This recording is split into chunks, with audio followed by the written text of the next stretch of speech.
What's up, guys? Today we're coming in with a reaction to that state of play we just had. There was actually some pretty darn good stuff in that, and I want to touch on it. So I'm going to talk about every game at least shortly, but I will talk more about the games that interest me. So if you want more in depth on the other one, I'm sure we can find some somewhere. Otherwise, I hope you let me know what you were the most interested in, and yeah. Okay. So, first up, they showed Concord. Now it's that Firewalk, right? Games. Not really my cup of tea, right? It's a 5v5, like, first-person shooter, competitive multiplayer game, right?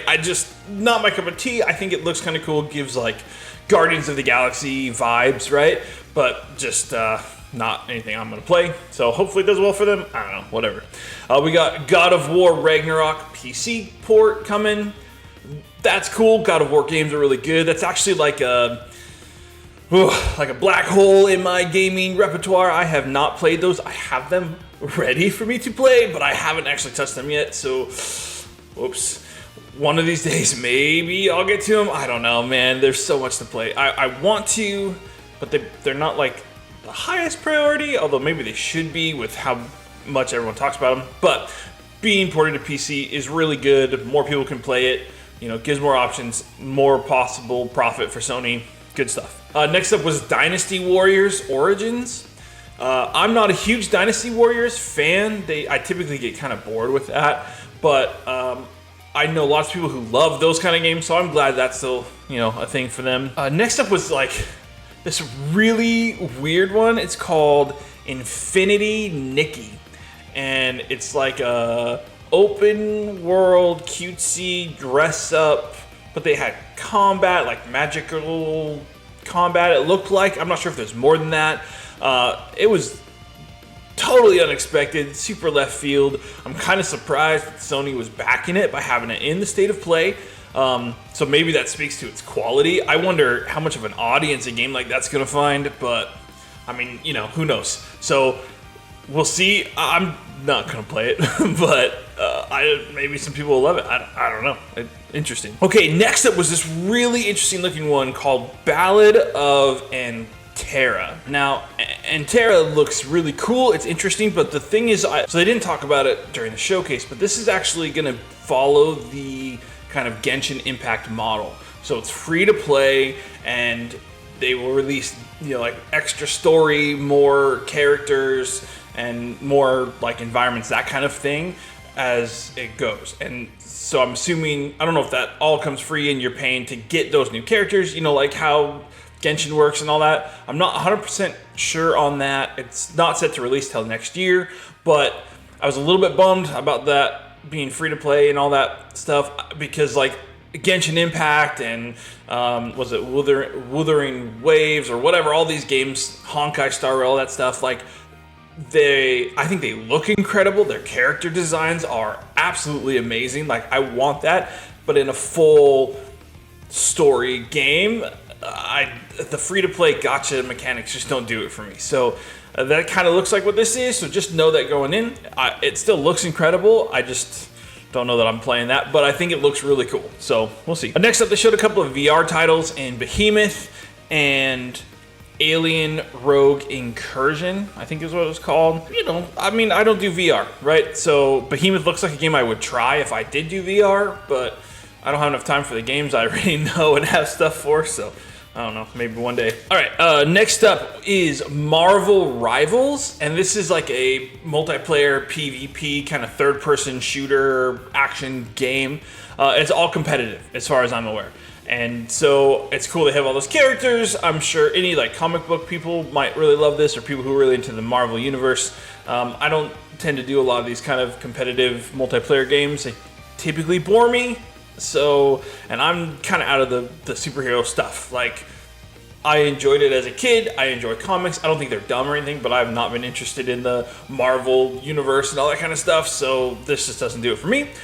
That said, I thought the characters looked cool and the moves looked cool, and so maybe it could be a lot of fun. I don't know, but probably not my bag. Next up is Where the Winds Meet, and this is a super cool like action RPG that we've known about for PC for a long time. So this wasn't like a new game, but it's new to PS5. It wasn't going to be on PS5 in the original announcement. It's still not looking like it's coming till at least next year, maybe the year after, but it's a action RPG, kind of Souls-y. We'll see how much of that actually is in the DNA, but it looks like there's a lot of that Souls DNA in there. And that's what we were kind of told initially for the PC trailer. So I'm keeping my eye on this one. I think this looks really cool.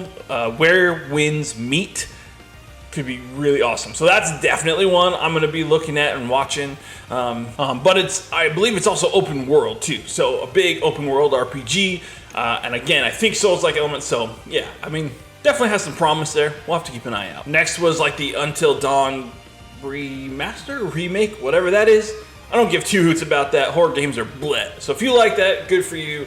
I don't care. Next up was Path of Exile 2. That's that Diablo-like, free-to-play, massive RPG game that the first one has done awesome. It's super cool. It's just a little bit overwhelming. So having like a new jumping point in the second one with, I think it's like 12 classes, 1,500 or something skills. I don't know, it's crazy. But it looks awesome. I think it's super cool to have that as an option, like as a competitor to Diablo. You know, it looks really good. They did amazing on the first one. And this, I mean, they got couch co-op, they got cross progression, so you can have it on here and on PC and whatever, and play it all around. I think that's really freaking sweet. So if it stays that free to play too, which I believe it will be, and you know, you can buy cosmetics and whatever else, like this game could be huge. The first one is already awesome, so definitely one to watch. And if you like Diablo at all, definitely look at Path of Exile 2. I think it's going to be awesome. Next up was Silent Hill 2 Remake. Again, I don't like horror, so this isn't my thing. But if you like horror and were a huge fan of Silent Hill, I want to know what you think, because just looking at it, it looks kind of dookie to me. So let me know what you're thinking. I'm interested, because I don't think that looks really good, but that's just my opinion. Oh, next up was a look at Monster Hunter Wilds, and dude, that looks so good. Capcom's going to talk more about it at Summer Games Fest, so I'll be really interested to hear more of like the details into that.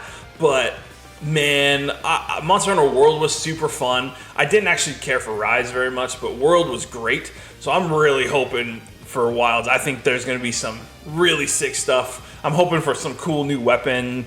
You know, I don't know. I think it looks awesome. I'm super excited for Wilds. It's going to be good. And then lastly, they left us with the new Astrobot, which we have heard rumors about coming into this, but dude, it looks so good. I'm really excited for this one. My kids and I all love the, you know, Astro's Playroom that you got packaged in with the PS5. So having like this game, which looks much bigger and more to it, hopefully, you know, to have a full experience like that, I think it looks awesome. I'm super excited for that. I'm gonna play the heck out of that one.